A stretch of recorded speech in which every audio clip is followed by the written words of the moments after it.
novembre 2022, l'adjudant-chef Didier Badji et le sergent Fulbert Sambou ont disparu dans des circonstances mystérieuses.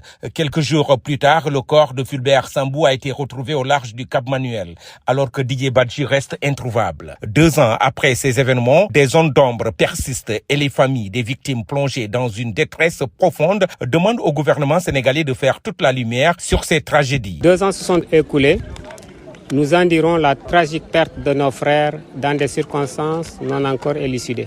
Depuis, les parents de Feu Fulbert ainsi que Mme Badji les ont rejoints à la suite d'un traitement indigne de la part des autorités de l'époque. En ce jour mémorable, nous repensons cette mort comme à l'instant même. En espérant le porter à l'attention des autorités nouvelles, nous croyons qu'une attitude responsable de ces dernières permettra de mettre la lumière sur cette affaire et dans un délai raisonnable apaiser la douleur du chagrin que vivent leurs familles. Nous croyons au changement de régime, nous croyons à la révolution qui vient de s'opérer. Nous croyons que l'heure de vérité a enfin sonné. En réponse à l'inaction des autorités actuelles, les ressortissants des îles Bliss-Kassa, d'où sont originaires les 2 disparus, se sont réunis dimanche à l'île de Nyomoun pour demander que la vérité soit faite et que justice soit rendue. Pour ces insulaires, cette lutte va au-delà de la recherche de la justice pour leurs frères disparus. Elle vise également à défendre la dignité de leur communauté et à réclamer une gestion plus transparente. Ceux-là